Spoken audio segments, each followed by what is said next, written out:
Assalamualaikum warahmatullahi wabarakatuh. Murid-murid sekalian, pada hari ini kita akan belajar tentang kata ganti nama diri pertama. Sebelum itu, murid-murid diingatkan untuk bersedia dengan buku nota dan pensil masing-masing untuk mencatat segala maklumat yang akan cikgu berikan nanti. Dan sekiranya murid-murid ingin mendapatkan kualiti audio yang lebih jelas, murid-murid digalakkan untuk memakai fon kepala atau menggunakan pembesar suara.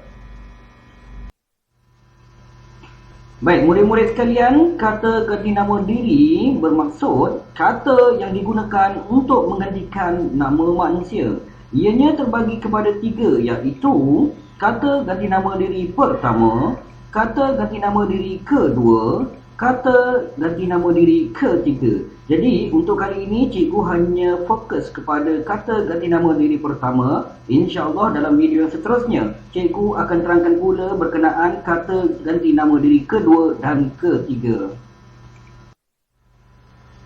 Baik, kata ganti nama diri pertama terbagi kepada dua, iaitu tunggal yang bermaksud seorang dan juga jamak yang bermaksud ramai.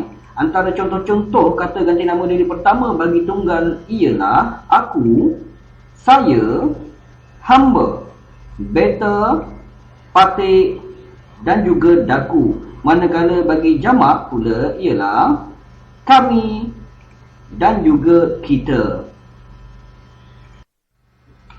Baik, pertama sekali cikgu nak terangkan tentang kata ganti nama diri pertama bagi tunggal, iaitu aku.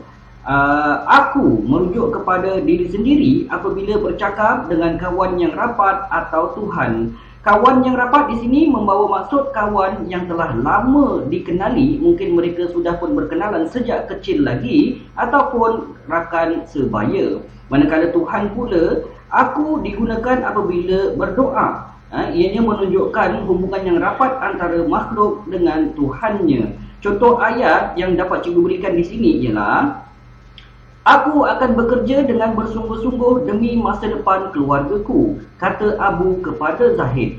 Jadi, berdasarkan ayat ini kita dapat tahu bahawa hubungan antara Abu dengan Zahid sangat rapat. Abu boleh menggunakan kata ganti nama diri aku apabila bercakap dengan Zahid. Okey, seterusnya ayat yang kedua, aku harus bermain dengan bersungguh-sungguh supaya terpilih untuk menyertai pasukan bola sepak sekolah, kata Hadi kepada Syahrul. Ayat ini sama saja seperti ayat di atas, ianya menunjukkan hubungan yang rapat di antara Hadi dan juga Syahrul. Okey, jadi ada sedikit peringatan kepada murid-murid. Sekiranya seorang kanak-kanak berbicara dengan orang yang lebih dewasa ataupun orang yang lebih tua, ianya dilarang menggunakan kata ganti nama diri aku kerana ianya menunjukkan sesuatu yang sangat biadab ataupun kurang hajar. Baik, cikgu akan terangkan tentang kata ganti nama yang seterusnya, iaitu saya. Ianya merujuk kepada diri sendiri apabila bercakap dalam majlis rasmi. Contohnya, perhimpunan mingguan, majlis watikah perlantikan ataupun majlis anugerah kecemerlangan. Okey, jadi sekiranya murid-murid berada dalam majlis rasmi, murid-murid sekiranya diminta untuk tampil ke hadapan dan seterusnya memberikan ucapan, murid-murid harus menggunakan kata ganti nama diri saya. Baik, seterusnya yang kedua, ianya digunakan apabila bercakap dengan orang yang lebih tua ataupun lebih dewasa. Tadi cikgu dah terangkan sedikit kenapa kita harus menggunakan kata ganti nama diri saya, bukannya aku, kerana ianya kelihatan lebih sopan. Begitu juga dengan yang ketiga, kata ganti nama diri saya haruslah digunakan apabila kita berbual dengan orang yang baru dikenali. Okey, jadi contoh ayatnya pula, terima kasih kerana telah menyelamatkan saya, kata Aizat kepada Pak Samad. Jadi berdasarkan ayat ini kita dapat tahu bahawa Aizat merupakan seseorang yang lebih muda berbanding Pak Samad. Baik, sekarang ini kita lihat contoh kata ganti nama diri yang seterusnya, iaitu hamba. Ianya merujuk kepada diri sendiri dan ianya sudah tidak lagi digunakan pada masa kini. Ianya digunakan pada zaman dahulu seperti contoh pada zaman Kesultanan Melayu Melaka ataupun pada zaman Laksamana Hang Tuah. Contoh ayat yang cikgu boleh berikan di sini ialah hamba akan meneruskan perjalanan ke kota Majapahit pada esok hari, kata Hang Tuah kepada Hang Kasturi. Bagi mendapatkan contoh yang lebih jelas, murid-murid boleh mencari contoh-contoh cerita berkenaan Kesultanan Melayu Melaka ataupun Laksamana Hang Tuah untuk melihat contoh penggunaan kata ganti nama diri hamba. Kita dapat lihat apabila mereka berbicara, mereka menggunakan kata ganti nama diri hamba dan juga tuan hamba. Bagi patik pula, ianya digunakan apabila rakyat jelata ataupun orang biasa sedang bercakap dengan raja atau kerabat diraja. Kerabat diraja di sini termasuklah putera, puteri dan sebagainya. Antara contoh ayatnya adalah seperti, ampun tuanku, patiklah yang telah membunuh perompak itu, kata Hang Jebat kepada Raja Abdullah. Berdasarkan ayat ini, kita dapat tahu bahawa Hang Jebat merupakan rakyat biasa dan sekiranya Hang Jebat berbicara kepada Raja Abdullah, Hang Jebat haruslah menggunakan kata ganti nama diri patik. Begitu juga dengan ayat di bawah, segala titah tuanku akan patik laksanakan, kata Hang Lekir kepada Sultan Mahadi.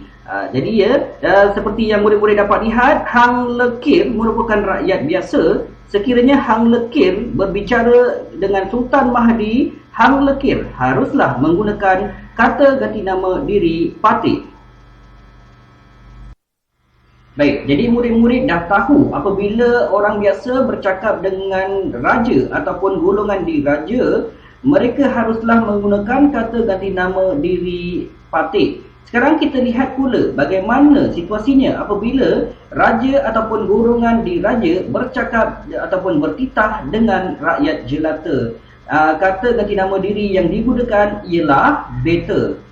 Beta digunakan apabila raja atau kerabat diraja bertitah kepada rakyat jelata. Contoh ayat yang diberikan di sini, beta berharap agar rakyat terus memberikan kerjasama bagi mengatasi masalah ini, titah Raja Abdullah kepada seluruh rakyatnya. Baik, yang seterusnya ialah daku. Daku digunakan apabila menulis lirik lagu ataupun menulis sesuatu cerita. Kita tengok contohnya apabila menulis cerita terlebih dahulu, usahlah dikau membenci daku. Ataupun dalam lirik lagu, ampunilah daku yang selama ini tidak menghargai kehadiranmu. Baik, bagi makluman murid-murid sekalian, perkataan daku sama saja maksudnya seperti perkataan aku. Cuma dari segi penggunaannya, aku digunakan dalam perbualan, lebih banyak digunakan dalam perbualan, manakala perkataan daku digunakan dalam menulis cerita ataupun menulis lirik lagu. Baik, selesai contoh-contoh kata ganti nama diri pertama bagi tunggal ataupun seorang. Sekarang ini kita akan lihat pula contoh-contoh kata ganti nama diri pertama bagi jamak ataupun ramai. Contoh-contoh kata ganti nama dirinya adalah seperti kami. Kami merujuk kepada diri sendiri dan beberapa orang yang lain ketika bercakap dengan orang kedua. Contoh ayatnya, bilakah kamu akan datang ke rumah kami lagi? Tanya Siti dan Wani kepada Aminah. Ataupun, baiklah, kami akan membantu kamu, kata Ahmad dan Zamani kepada Syazwan. Seterusnya, kita. Kita merujuk kepada diri sendiri dan juga orang yang diajak bercakap. Contoh ayatnya, jika semuanya sudah selesai, maka bolehlah kita pulang, kata Samad kepada rakan-rakannya. Ataupun ayat yang seterusnya, jika kita tidak bersatu, maka negara kita akan mudah dijajah, kata Sulaiman kepada kawan-kawannya. Baiklah murid-murid sekalian, selesai pembelajaran kita tentang kata ganti nama diri pertama. Sekiranya terdapat sebarang pertanyaan, murid-murid bolehlah bertanya kepada cikgu melalui aplikasi WhatsApp, Telegram dan sebagainya. InsyaAllah, cikgu akan membantu. Baik murid-murid, seterusnya kita akan berjumpa lagi dalam video yang akan datang, iaitu kata ganti nama diri kedua. Untuk hari ini, sekian saja penerangan daripada cikgu. Assalamualaikum warahmatullahi wabarakatuh.